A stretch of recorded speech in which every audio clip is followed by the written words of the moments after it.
What's good? What's good? It's the one and only, but what do I know? Boxer coming back at y'all with another one, man. So we got Ryan Garcia. Actually, we got a little bit of both for De La Hoya and Ryan Garcia in the news. Speaking on what's possible for Ryan Garcia earlier in 2024, all right, the Kobe year, okay? So what it looks like is though De La Hoya is wanting to possibly put Ryan Garcia up against Teofimo Lopez and or Devin Haney. All right. Now, of course, you know how I do it. I do my research or whatnot. Then we speak on it, man. But first and foremost, man, let me say this right here, okay? You know what?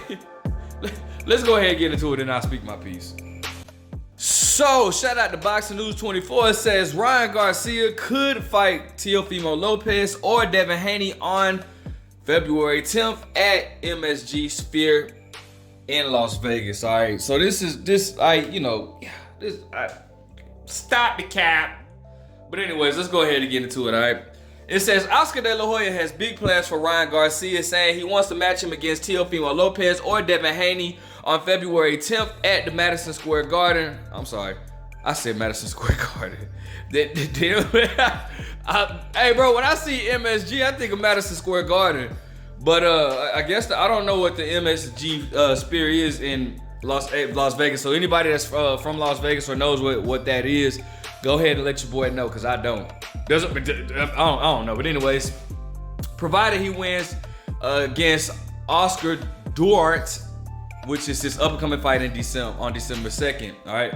Some will argue that Ryan wouldn't deserve a title shot against the WBO 140-pound champion Teofimo Lopez or Devin Haney after his December 2nd bounce-back fight against lightweight French contender Oscar Duarte. So they're basically saying some people fighting Oscar Duarte, this guy that not too many people really know about, shouldn't really warrant him a fight against, or shouldn't get him a fight against Teofimo Lopez or Devin Haney. But we all know politics rule boxing, right? Anyways, for Ryan to earn a title shot in a traditional sense, he should face a 140-pound contender, not a guy from 135, the 135 division weight class. It's a mistake for De La Hoya to try to talk up fights for the 25-year-old Ryan, considering he's facing a big puncher in Duarte, who has the record of 26-1 with 21 knockouts, who will be looking to destroy what's left of his career. So imagine the Super Bowl weekend, said the Super Bowl of boxing, Ryan Garcia, Teofimo Lopez, or even Devin Haney. Then on the undercard, you have Shakur Stevenson versus William Zepeda. Then to top it all off, you have Jaime Munguia versus Derevyanchenko. Didn't he just fight Derevyanchenko? Who the hell want to see that again? Or Berlanga. Now I would love to see that. Said Oscar De La Hoya to Fight Hype YouTube. Top-ranked promoter Bob Arum hasn't said whether he's for or against the idea of Ryan Garcia challenging Teofimo Lopez. I wouldn't see why he would be against it, because, bro, I'm sorry, but ain't no form of Ryan Garcia beating Teofimo Lopez. I'm telling you that right now. It's a fight that it's a fight that Teofimo Lopez easily wins on paper, as his talent is on another level than Ryan, and this could be a huge mismatch. Ryan's reputation is in the mud with how he took a knee and was counted out against us in his 7th round knockout loss against Gervonta Davis in their mega fight last April. Boxing fans think Ryan quit in that fight after getting hit with a body shot from Tank, and they note that immediately he sprung to his feet once the referee reached the 10 count.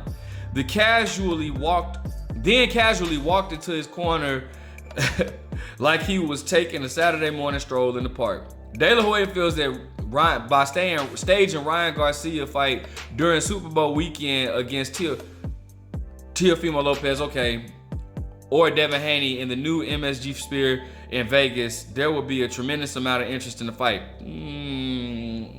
Possibly, I know that's why, that's good market strategy. I know that's why Bob Arum is making, they was trying to make Shakur Stevenson versus Frank Martin on that Thursday. You guys remember it was supposed to be on a Thursday. The reason why is because it's a big attraction going on in Las Vegas around that time, so like something big going on, and Bob Arum kind of wanted to reap the benefits of that big attraction or whatever. It remains to be seen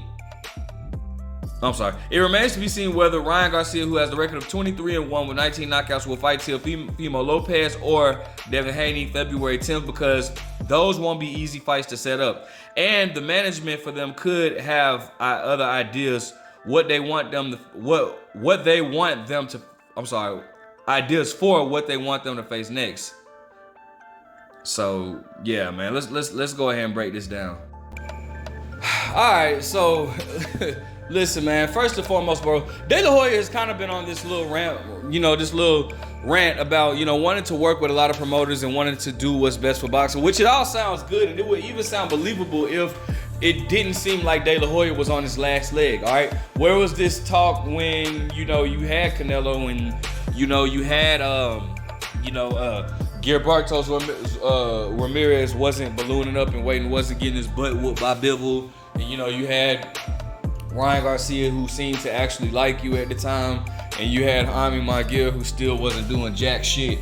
But it seems like, to me, I'm gonna just be honest, it seems like De La Hoya is getting a little desperate because he's on his last leg, bro. He really doesn't have anybody left in his stable, man. Like, he has he has Ryan Garcia and he has Gilberto Ramirez, but nobody really cares. I mean, Zordo fights this weekend, so I'm actually interested in this fight against Joe Smith Jr. I'm excited about that. But he's fighting.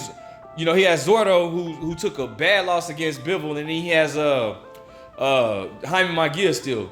All right, now.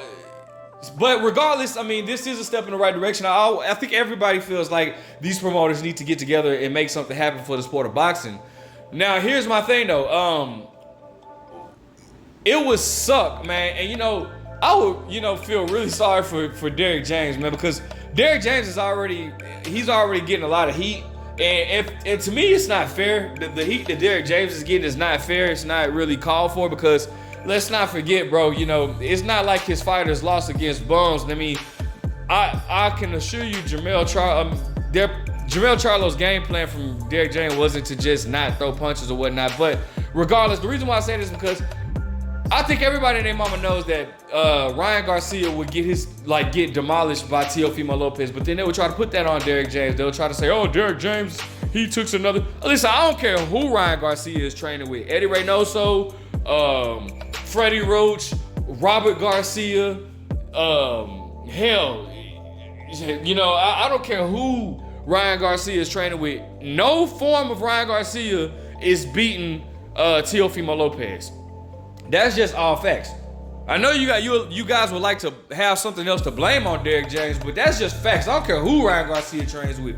He's not beating no Teofimo Lopez, and he's not beating Devin Haney either.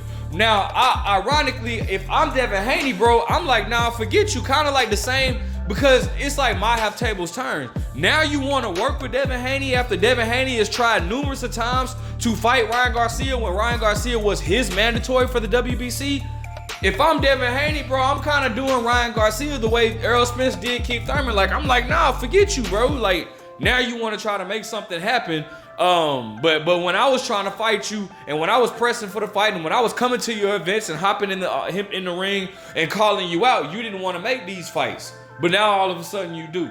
Now, granted, to each his own. Knowing the temperament of Devin Haney, he would take that fight. Devin Haney is gonna take, because Devin Haney, you guys can say what you guys want about Devin Haney, the Lomachenko fight and all this, but Devin Haney ain't ducked no smoke. Devin Haney's going to all the big fights. So I'm gonna give. I think Devin Haney would still take that fight. But if Devin Haney was to be like, nah, forget you, I'm moving on to bigger and better things, because there are bigger and better things or bigger and better fighters at 140, literally, than Ryan Garcia. If Devin Haney was to say that, bro, I wouldn't even be mad at Devin Haney. But regardless, bro, those are the two fights that I think Ryan Garcia would lose. I don't think this fight warrants him to get a title shot at 140. As a matter of fact, I really feel like he needs to actually fight a legitimate 140 pounder. Teofimo did it with Josh Taylor. Devin Haney's doing it with Regis Prograis. How do you know how good you are at 140 until you fight somebody that's actually at 140? All right. Go fight. What's his name? Rolly. Go fight Rolly. I mean, that's a title shot. So, you know, there you go right there. That'll show you what you got. But anyways, let me know what you guys think. Like, comment, subscribe. But what do I know?